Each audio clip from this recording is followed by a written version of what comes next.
The second Monday of October each year, millions of Americans celebrate Columbus Day, one of just two federal holidays named for specific men. One, the tale of Christopher Columbus, the legendary Genoese explorer and navigator, has been retold and rewritten many times. Some, he was an intrepid explorer, following his instincts to a new world. Others, he was a monster, a trader of enslaved people who unleashed the horrors of the conquest on unsuspecting indigenous societies. What are the facts about Christopher Columbus? The myth of Christopher Columbus. School children are taught that Christopher Columbus wanted to find America, or in some cases, that he wanted to prove that the world was round. Convinced Queen Isabella of Spain to finance the journey, and she sold her personal jewelry to do so. Bravely headed west and found the Americas and the Caribbean, making friends with indigenous peoples along the way. Returned to Spain in glory, having discovered the new world. What's wrong with this story? Quite a bit, actually. Myth number 1, Columbus wanted to prove the world was not flat. Theory that the earth was flat and that it was possible to sail off its edge was common in the Middle Ages, but it had been discredited by Columbus' time. His first New World journey did help fix one common mistake. However, it proved that the earth was much larger than people had previously thought. Columbus, basing his calculations on incorrect assumptions about the size of the earth, assumed it would be possible to reach the rich markets of Eastern Asia by sailing west. Had he succeeded in finding a new trade route, it would have made him a very wealthy man. Instead, he found the Caribbean, then inhabited by cultures with little in the way of gold, silver, or trade goods. Unwilling to completely abandon his calculations, Columbus made a laughingstock of himself back in Europe by claiming that the earth was not round, but shaped like a pear.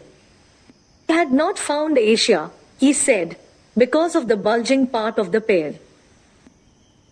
Myth number 2, Columbus persuaded Queen Isabella to sell her jewels to finance the trip. Didn't need to. Isabella and her husband Ferdinand, fresh from the conquest of Moorish kingdoms in the south of Spain, had more than enough money to send someone like Columbus sailing off to the west in 3 second-rate ships. He had tried to get financing from other kingdoms like England and Portugal with no success. Strung along on vague promises, Columbus hung around the Spanish court for years. In fact, he had just given up and was headed to France to try his luck there when word reached him that the Spanish king and queen had decided to finance his 1492 voyage. Myth number 3, he made friends with the indigenous peoples he met. Europeans, with ships, guns, fancy clothes, and shiny trinkets, made quite an impression on the tribes of the Caribbean. Columbus made a good impression when he wanted to. For example, he made friends with a local cacique on the island of Hispaniola named Guacangari because he needed to leave some of his men behind. But Columbus also captured and enslaved other indigenous peoples. Practice of enslavement was common and legal in Europe at the time, and the trade of enslaved people was very lucrative. Columbus never forgot that his voyage was not one of exploration, but of economics. His financing came from the hope that he would find a lucrative new trade route. Did nothing of the sort. The people he met had little to trade. An opportunist, he captured indigenous people to show that they would make good enslaved workers. Years later, he would be devastated to learn that Queen Isabella had decided to declare the new world off limits to enslavers. Myth number 4, he returned to Spain in glory, having discovered the Americas. Again, this one is half true. At first, most observers in Spain considered his first voyage a total fiasco. He had not found a new trade route, and the most valuable of his 3 ships, the Santa Maria, had sunk. Later, when people began to realize that the lands he had found were previously unknown, his stature grew, and he was able to get funding for a second, much larger voyage of exploration and colonization. As for discovering the Americas, many people have pointed out over the years that for something to be discovered, it must first be lost. And the millions of people already living in the New World certainly didn't need to be discovered. But more than that, Columbus stubbornly stuck to his guns for the rest of his life. He always believed that the lands he found were the easternmost fringe of Asia, and that the rich markets of Japan and India were just a little farther away. He even put forth his absurd pear-shaped earth theory in order to make the facts fit his assumptions. It wasn't long before everyone around him figured out that the New World was something previously unseen by Europeans, but Columbus himself went to the grave without admitting that they were right. Christopher Columbus, hero or villain? Since his death in 1506, Columbus' life story has undergone many revisions and been interpreted by historians in a variety of ways. He is vilified by indigenous rights groups today, and rightly so, yet he was once seriously considered for sainthood. Columbus may have been a talented sailor, navigator, and ship captain. He went west without a map, trusting his instincts and calculations, and was very loyal to his patrons, the King and Queen of Spain.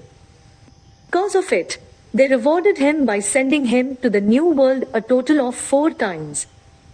And yet, while Columbus might have had some admirable qualities as an explorer, most popular accounts of him today fail to highlight the significance of his crimes against indigenous peoples. Columbus did not have an abundance of admirers during his time.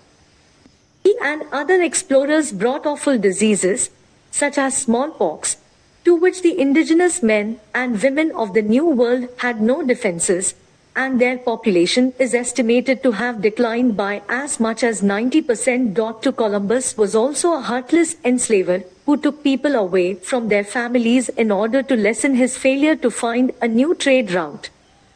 Many of his contemporaries despised these actions.